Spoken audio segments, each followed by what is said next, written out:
The Atlantic Ocean stretched endlessly before the weathered hull of the White Lion, its dark waters reflecting a crimson sunset that seemed to prophesy the bloodshed to come. Captain William Tucker stood at the bow, his weathered hands gripping the ship's rail as the Virginia coastline emerged from the morning mist of August 1619. Behind him, in the suffocating darkness of the ship's hold, 20 souls from the kingdom of Ndongo bore witness to humanity's capacity for cruelty. Among them was Kwame, a warrior who had once stood tall beside Queen Zinga's forces before Portuguese raiders tore him from his homeland. His wrists bore the raw marks of iron shackles, but his eyes still burned with the fire of resistance. Beside him, a young woman named Aduni clutched a small wooden carving, the last remnant of her village that Portuguese slavers had reduced to ash and memory. "Land ahead!" shouted the lookout from the crow's nest, his voice cutting through the salt-laden air. The cry sent a ripple of anticipation through the European crew, but in the hold below it marked the beginning of a new nightmare. Captain Tucker had acquired his human cargo through an act of piracy that would reshape the destiny of a continent. The White Lion had intercepted the Portuguese slave ship São João Bautista in the Caribbean waters, seizing its most valuable commodity. These weren't the first Africans to reach North American shores, but they would become the foundation of an institution that would define American society for centuries. The Jamestown settlement appeared as a collection of wooden structures rising from the marshy ground, smoke curling from chimneys into the humid Virginia air. Established 12 years earlier, the colony had survived the starving time, native attacks, and disease, but prosperity remained elusive. Tobacco cultivation showed promise, but the labor-intensive crop required more hands than the settlement could provide.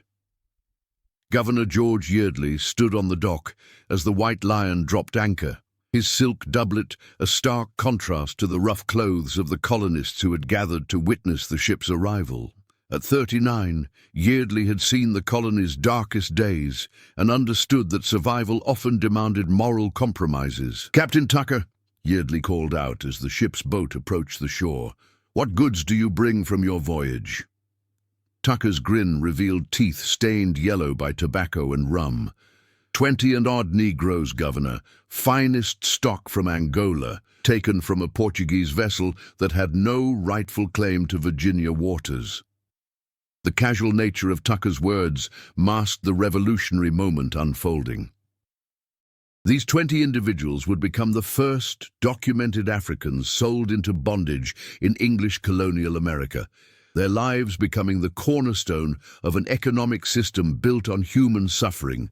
Kwame was among the first to be brought ashore, his legs unsteady after weeks in the ship's cramped quarters.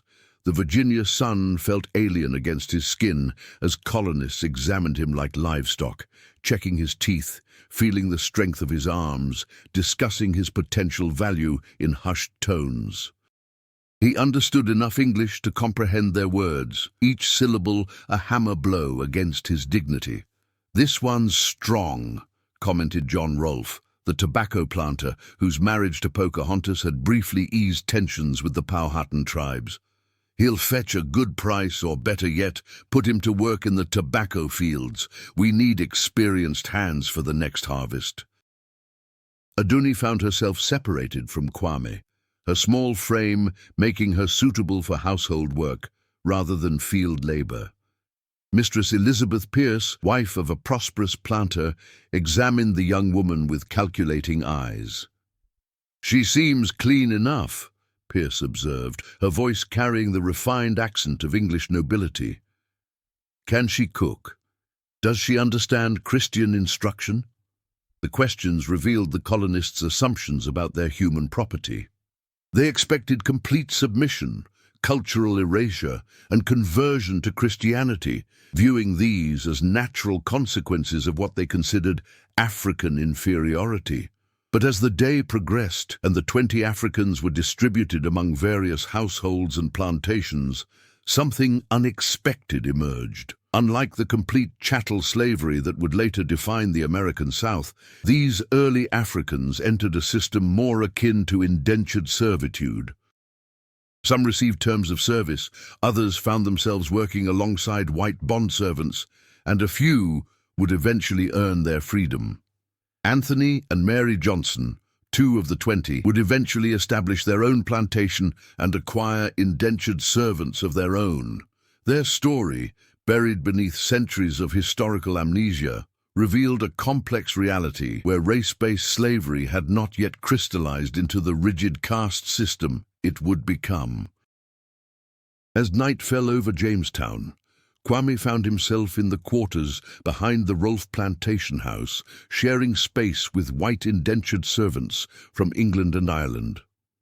The conversation that night, conducted in broken English mixed with native languages, revealed the seeds of both resistance and adaptation that would characterize the African-American experience. "We are not the first," whispered an older white servant named Thomas, who had survived 7 years of bondage. "Others have come before, from different ships, different lands. Some earned freedom, others," he trailed off, the implication hanging heavy in the tobacco-scented air. Kwame listened carefully, learning that survival in this new world required cunning as much as strength. While the colonists saw him as property, he began to understand the cracks in their system, the possibilities for resistance and eventual liberation. The autumn of 1619 brought the first frost to the Virginia tidewater, and with it the harsh realities of colonial labor. Kwame had been assigned to John Rolfe's tobacco plantation, where the golden leaves that would transform the colonial economy required constant attention. The work was backbreaking, but it was the psychological toll that cut deepest. Each morning began before dawn, with the plantation bell summoning workers to the fields. Kwame worked alongside white indentured servants, their shared bondage creating unexpected alliances. Samuel Whitmore, a young Englishman transported for debt, had become something of a mentor, teaching Kwame the intricacies of tobacco cultivation while sharing intelligence about colonial society. "The leaf is king here," Samuel explained as they primed tobacco plants in the misty morning air. "Get good at this, and you might earn privileges, maybe even freedom someday, like that fellow Anthony Johnson down the peninsula." Anthony Johnson's story had become legend among the bound laborers. Arriving on one of the earlier ships, he had worked his term and now owned his own land, employing both black and white servants. It proved that the rigid racial hierarchy of later centuries had not yet solidified in these early years. But even as some Africans achieved freedom, the mechanisms of enslavement were evolving. In the Jamestown General Store, merchant Robert Bennett kept meticulous records of human transactions that revealed the emerging economics of bondage. "The Negroes bring twice the price of white servants," Bennett explained to a visiting planter from Barbados. "They're bound for life, you see, not just 7 years like the Europeans. Better investment long-term." The Barbadian, Thomas Drayton, nodded knowingly. His island's sugar plantations had already perfected the mechanisms of racial slavery that would eventually spread to the mainland. "In Barbados, we've learned that proper discipline and clear hierarchies maximize productivity. The key is breaking their spirit early while maintaining their physical capacity for work." These conversations, conducted in the comfortable confines of Bennett's store while African laborers loaded tobacco barrels outside, illustrated how economic considerations were gradually hardening into racial ideology. What had begun as one form of unfree labor among many was evolving into something far more sinister. Meanwhile, Aduni had adapted to life in the Pierce household, where her quick intelligence had earned her a position of relative trust. She managed the kitchen garden, supervised younger servants, and had even learned to read despite colonial laws that would later prohibit slave literacy. Her literacy became a secret weapon, allowing her to eavesdrop on written correspondence and understand the political currents shaping colonial society. One evening, while serving dinner to Mistress Pierce and her guests, Aduni overheard a conversation that chilled her blood. The guests were discussing new legislation being proposed in the Colonial Assembly, measures designed to regulate the growing population of free and enslaved Africans. "We must establish clear distinctions," argued Assemblyman William Capps, cutting into his roasted fowl with deliberate strokes. "These Negroes, whether free or bound, pose a threat to good order. They consort with indentured whites, share information, sometimes even intermarry. Such mixing leads to dangerous alliances. The proposed laws would prohibit Africans from carrying firearms, restrict their movement, and impose harsher punishments for crimes. More ominously, they sought to extend terms of bondage indefinitely for new arrivals from Africa, while limiting the ability of free blacks to testify in court or vote in colonial elections. After the guests departed, Aduni carefully cleaned the dining room while memorizing every detail of their conversation. The information would be shared through the invisible network of communication that connected African laborers across the Tidewater region, a system of intelligence that plantation owners never suspected existed. The network operated through Sunday gatherings, market days, and the movement of servants between households. Messages traveled through work songs, folk tales, and coded conversations, creating a shadow communication system that paralleled the official colonial infrastructure. It was during one such Sunday gathering, held in a clearing deep in the woods beyond the Pierce plantation, that Kwame and Aduni first met to share their accumulated intelligence. Nearly 50 Africans and sympathetic white servants had gathered for what appeared to be a religious service, but served as something far more significant. "The laws are changing," Aduni reported, her voice barely above a whisper as the group formed a circle around a small fire. "They want to make our bondage permanent, different from the white servants." An older man named Caesar, who had arrived on an earlier ship and worked as a blacksmith, nodded grimly. "I've heard similar talk. They fear us because we're learning their ways, adapting, surviving. Some of us are earning freedom, acquiring property, demanding rights. This threatens their vision of order." The gathering revealed the sophistication of early African-American political consciousness. These weren't passive victims, but active agents working to understand and influence their circumstances. They discussed legal strategies, economic opportunities, and escape routes with the same careful attention that colonial assemblies devoted to governing white society. Kwame listened intently as plans took shape. Some advocated working within the system, following Anthony Johnson's example of achieving freedom through industry and cunning. Others pushed for more direct resistance, including work slowdowns, sabotage, and even armed rebellion. "We must be strategic," counseled Rebecca, a woman who served in the household of a prominent merchant and had access to shipping schedules and trade information. "Direct confrontation brings swift punishment, but subtle resistance, intelligence gathering, and careful alliances can achieve more lasting change." The meeting concluded with prayers that blended Christian hymns with African spiritual traditions, creating a unique cultural synthesis that would define African-American religion for centuries. As participants melted back into the darkness, carrying messages to other plantations and communities, they left behind a fire that would never truly be extinguished. As winter approached, Kwame reflected on the transformation that had occurred during his first months in Virginia.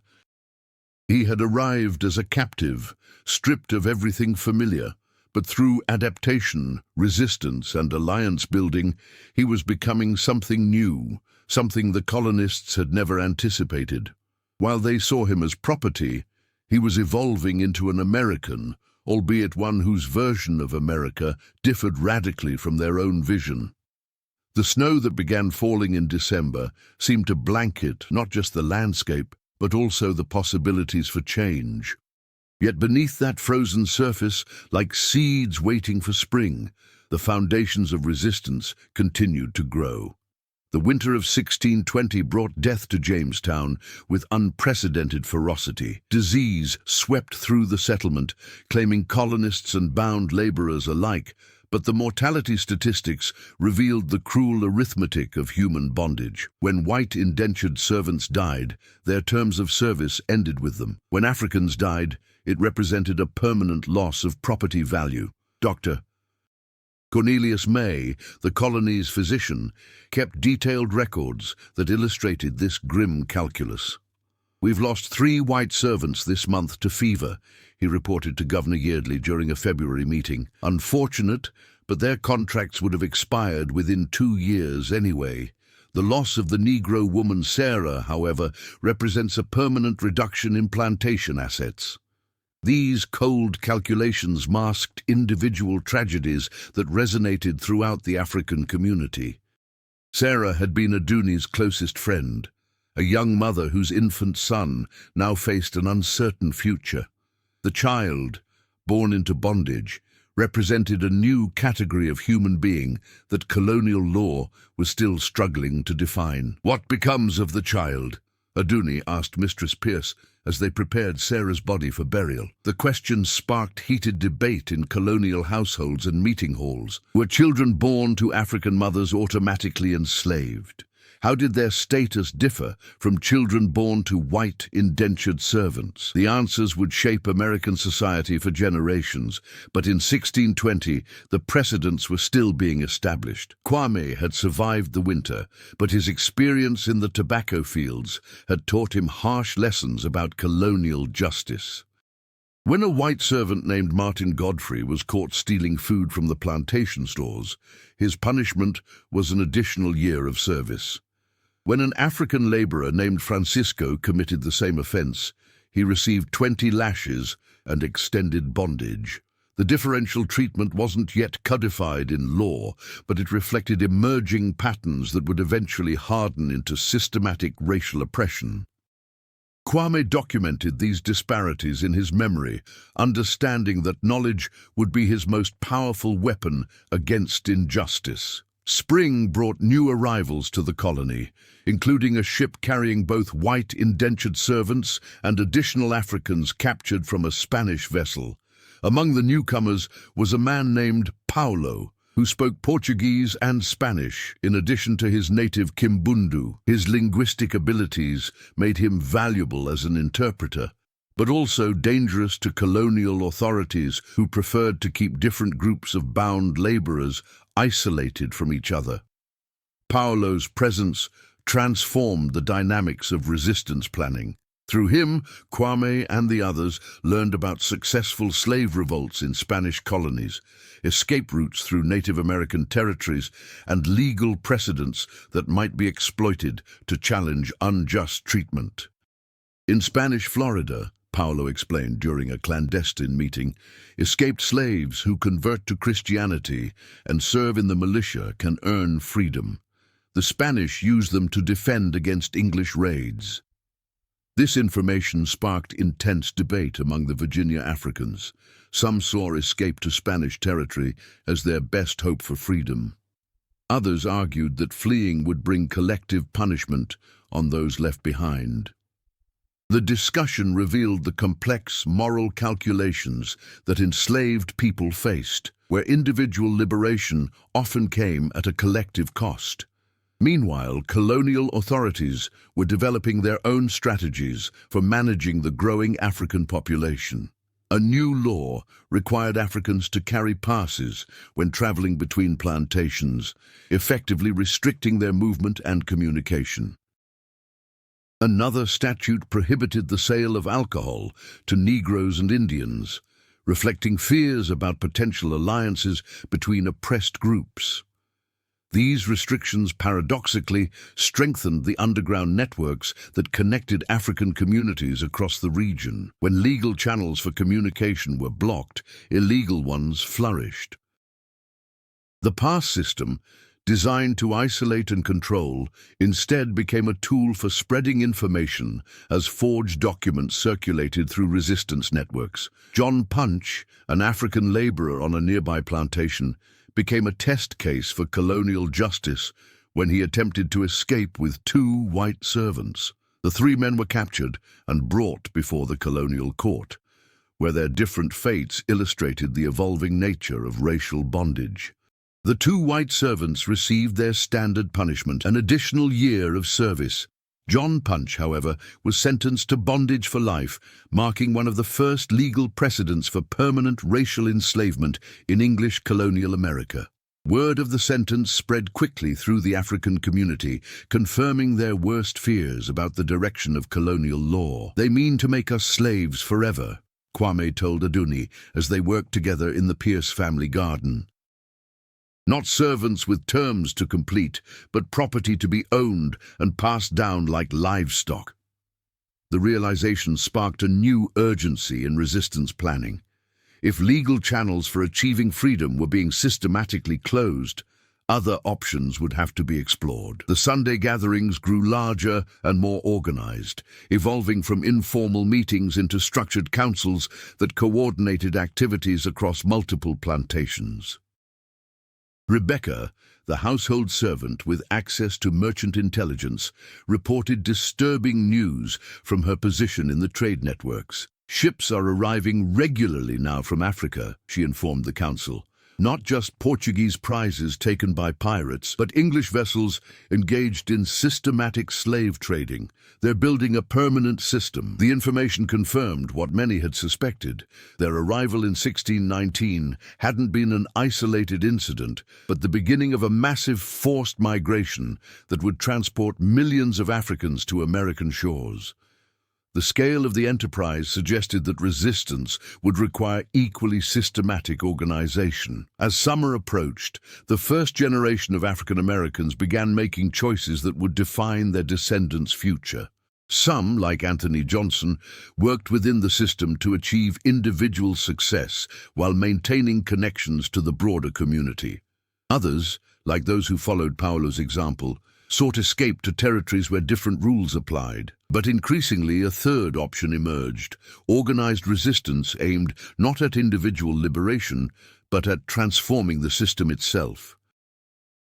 This approach required patience, intelligence, and careful coalition building, but it offered the possibility of systemic change rather than merely personal escape.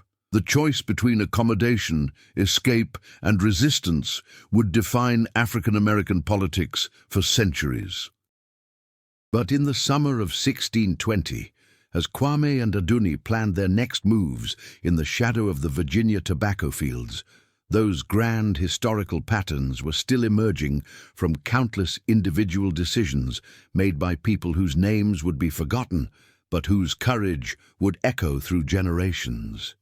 While you continue following this compelling narrative about America's first enslaved Africans, don't forget to like this video and subscribe to our channel for more hidden stories of American history. The summer of 1621 brought news that would forever alter the trajectory of African resistance in colonial America. A Dutch ship had arrived in New Amsterdam, carrying not slaves, but 11 African families who had earned their freedom through service to the Dutch West India Company. Among them were skilled craftsmen, interpreters, and soldiers who had fought alongside Dutch forces against Spanish colonies in the Caribbean. This information reached Virginia through the maritime networks that connected colonial ports, and its impact on the African community was profound. If the Dutch were willing to grant freedom and even citizenship to Africans, then the English colonists' increasingly rigid approach to racial bondage wasn't inevitable or universal. Kwame learned of the New Amsterdam freed people through Caesar, the blacksmith whose skills had earned him unusual mobility between plantations. During his travels, Caesar gathered intelligence about different approaches to African labor throughout the colonies, and his reports became crucial strategic information for the resistance network. "The Dutch don't see us as naturally inferior," Caesar reported during a nighttime gathering in the woods. "They judge by skills and service, not skin color. Some of those freed people in New Amsterdam own property, vote in local elections, even serve in the militia." The contrast with Virginia's evolving policies couldn't have been starker. That same summer, the Virginia Colonial Assembly passed new restrictions requiring all Africans to carry detailed identification papers and prohibiting them from assembling in groups larger than 5 without white supervision. The law effectively made their resistance meetings illegal, forcing them to adopt more sophisticated security measures. Aduni had become expert at creating alibis for these gatherings, using her position in the Pierce household to manufacture legitimate reasons for people to be in the woods at night. Sometimes she claimed to be gathering medicinal herbs, other times checking on livestock that had wandered from the plantation. Her quick thinking and knowledge of colonial routines kept the network operational despite increased surveillance. The meetings themselves had evolved into sophisticated strategic sessions where participants analyzed colonial politics, economic trends, and legal developments with remarkable acuity. They understood that their individual fates were tied to larger historical forces, and they worked systematically to influence those forces in their favor. One critical insight emerged from their analysis of colonial labor patterns. The tobacco economy's success was creating an insatiable demand for workers, but the supply of white indentured servants was limited and expensive. Ship captains were increasingly turning to Africa to meet this demand, and the profits from slave trading were beginning to reshape colonial commerce. "They need us more than they admit," observed Maria, a woman who worked in the household of a tobacco merchant and had access to shipping records and financial documents. "Every ship from Africa brings wealth to the merchants, planters, and investors. We are the foundation of their prosperity, even as they treat us as mere property." This economic analysis led to discussions of economic resistance strategies. If Africans controlled essential skills and knowledge, they possessed leverage that could be used strategically. Work slowdowns, sabotage of equipment, and deliberate inefficiency could impose costs on plantation owners while maintaining plausible deniability. But the group also recognized the risks of such strategies. Colonial authorities were quick to punish any perceived resistance, and collective punishment was a common response to individual acts of defiance. The challenge was developing forms of resistance that were effective but difficult to trace or prove. Paulo, the multilingual newcomer, contributed crucial intelligence about successful resistance strategies in other colonies. In Brazil, he reported, enslaved Africans had established quilombos, fortified communities in remote areas where escapees could live freely and organize raids against plantations. In the Caribbean, Maroon communities had negotiated treaties with colonial governments that recognized their independence in exchange for returning newly escaped slaves. "But those places have geography that favors escape," pointed out Samuel, the white indentured servant who had become a trusted ally. "Dense jungles, mountains, places to hide. Virginia's landscape is different. Escape routes lead to hostile native tribes or back to other English colonies." The geographical challenges of the Chesapeake region required different resistance strategies. Rather than establishing independent communities in wilderness areas, Virginia's Africans had to work within and around colonial society, using its own institutions and contradictions against it. One promising avenue was the colonial legal system itself. Despite increasing restrictions, some Africans had successfully petitioned for freedom in colonial courts, particularly those who could prove they had fulfilled terms of service or had been illegally enslaved. While the legal system was biased against them, it wasn't completely closed, and careful documentation could sometimes produce results. Aduni had been secretly learning to write, practicing with charcoal on pieces of bark when she was alone in the woods. Her literacy, combined with her access to the Pierce family's legal documents, made her invaluable for understanding colonial law and identifying potential legal strategies. "We need records," she explained to the group. "Names, dates, terms of service, evidence of promises made and broken. If we can document our cases properly, some of us might win freedom through the courts. And the suggestion sparked intense debate about whether engaging with colonial legal institutions legitimized the system that oppressed them.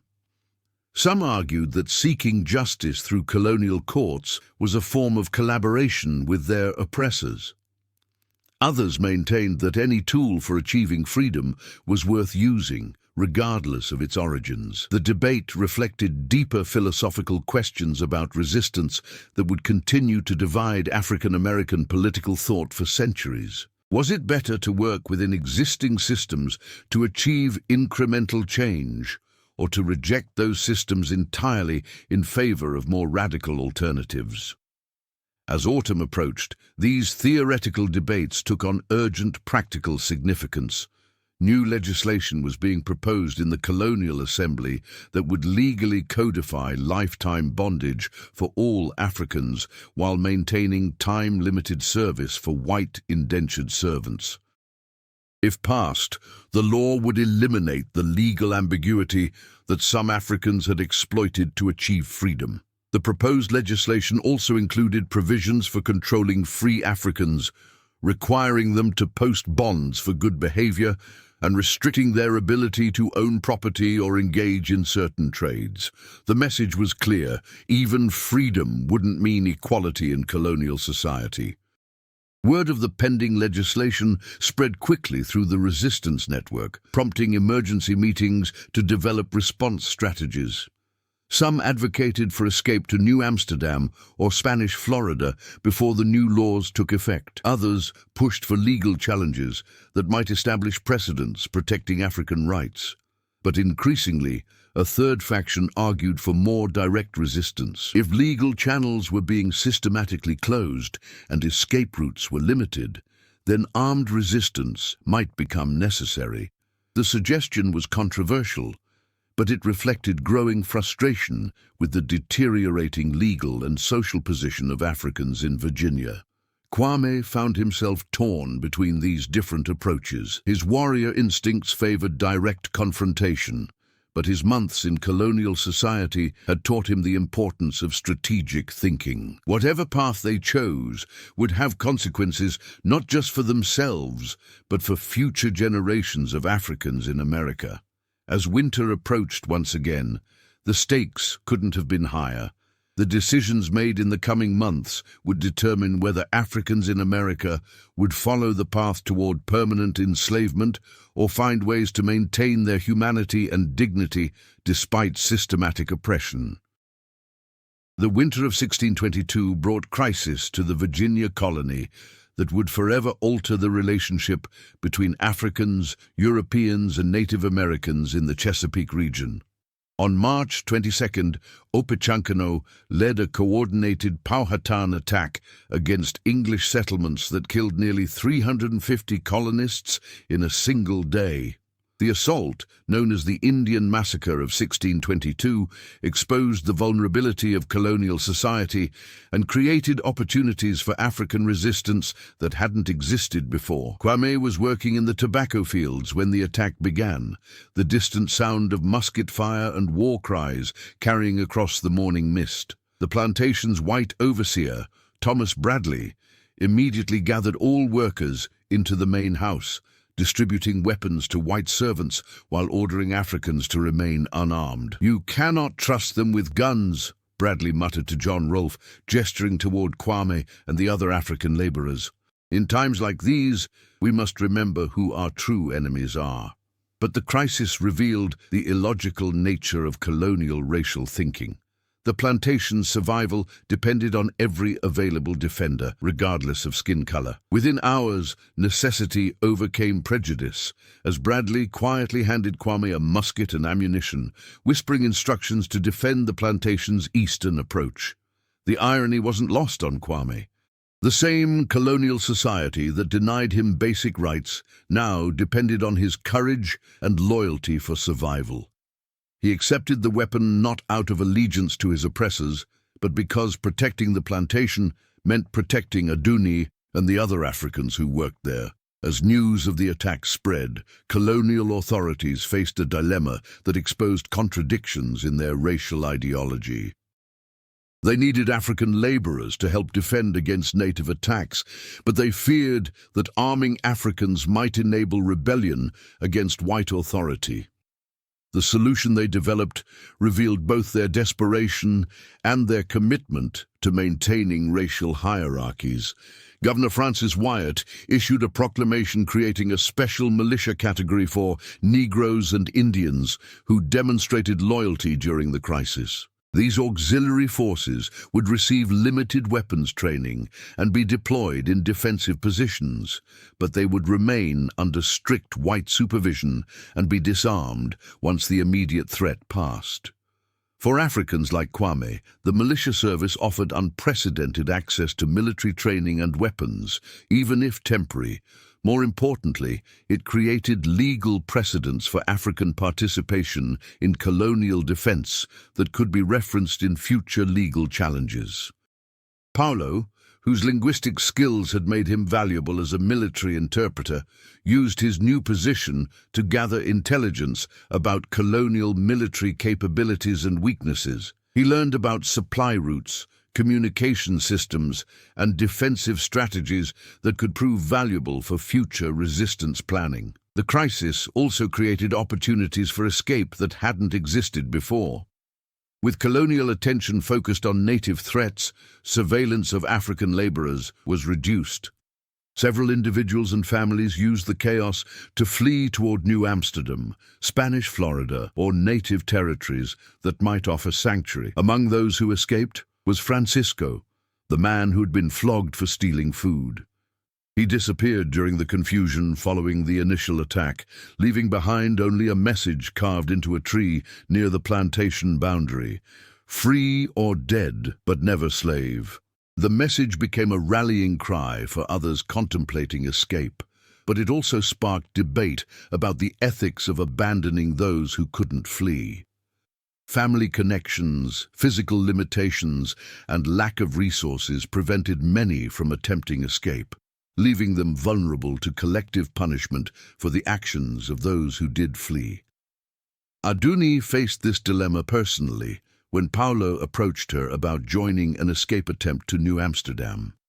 Her literacy skills and knowledge of colonial routines would make her valuable to any group attempting the dangerous journey north. But leaving would mean abandoning Sarah's infant son, who had become her responsibility after his mother's death. "I cannot save myself by abandoning others," she told Paulo during one of their clandestine meetings. "If we are to be free, we must find ways to free everyone, not just those strong enough to escape." Her decision reflected a philosophy of collective liberation that would define African-American political thought for generations. Individual escape might provide personal freedom, but it didn't challenge the system that created bondage in the first place. This philosophical commitment to collective action took practical form in the months following the native attack. As colonial society reorganized to meet ongoing security threats, Africans worked systematically to position themselves as indispensable to colonial survival. Caesar the blacksmith became crucial to colonial defense by manufacturing weapons and ammunition. His skills earned him unprecedented mobility between plantations and access to military supplies that could be secretly diverted to resistance networks. More importantly, his essential role made colonial authorities reluctant to impose harsh restrictions that might compromise his productivity. Similarly, Africans with medical knowledge became vital during plague outbreaks that followed the military crisis. Colonial physicians had limited understanding of tropical diseases, but Africans brought medical traditions from their homelands that proved more effective than European treatments. Rebecca, the household servant with access to merchant networks, leveraged her position to influence colonial trade policies. She provided intelligence that helped colonial merchants avoid native raiding parties while secretly facilitating communication between different African communities along the coast. These contributions to colonial survival created a form of leverage that hadn't existed before the crisis. Colonial authorities found themselves dependent on the very people they sought to enslave permanently, creating contradictions that skilled African leaders could exploit. The legal implications of these changed circumstances became clear when Anthony Johnson petitioned the colonial court for expanded property rights. Johnson argued that his military service and economic contributions during the crisis entitled him to the same legal protections accorded to white colonists. His petition, supported by testimony from white colonists whose lives he had helped save, created an unprecedented legal challenge to emerging racial restrictions. While the court didn't grant full equality, it did recognize Johnson's right to own property and employ servants, establishing precedents that other free Africans could reference. But even as some Africans achieved limited legal recognition, the overall trajectory of colonial law continued toward systematic racial oppression.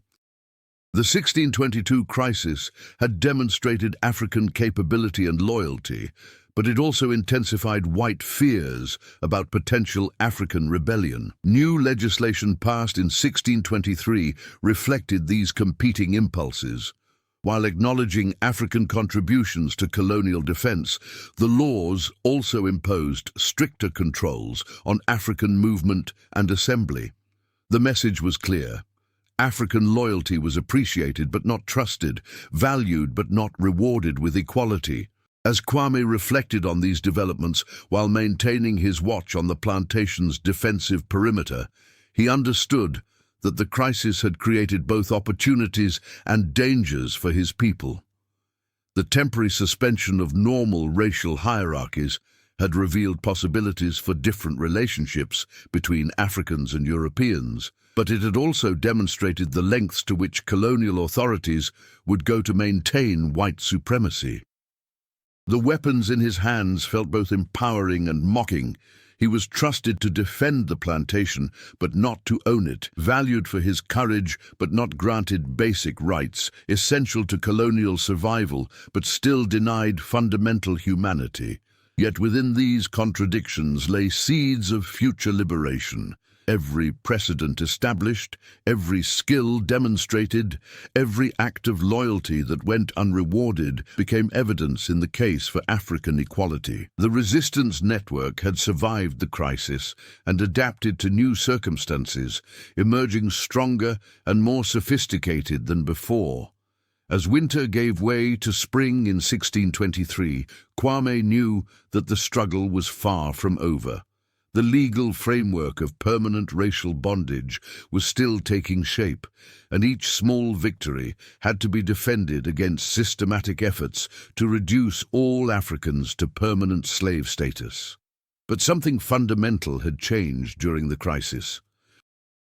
Africans had proven their capacity for courage, intelligence, and loyalty under the most challenging circumstances. They had demonstrated skills that colonial society couldn't function without, and they had established legal precedents that future generations could build upon. The foundation for resistance had been laid not just through rebellion and escape, but through competence, contribution, and strategic engagement with colonial institutions. It was a more subtle form of resistance than armed revolt, but potentially more transformative in its long-term implications. As Kwame handed his musket back to the overseer at the crisis's end, he carried with him memories of what temporary equality had felt like. That memory would sustain him through the darker years ahead, when legal slavery became more systematic and brutal.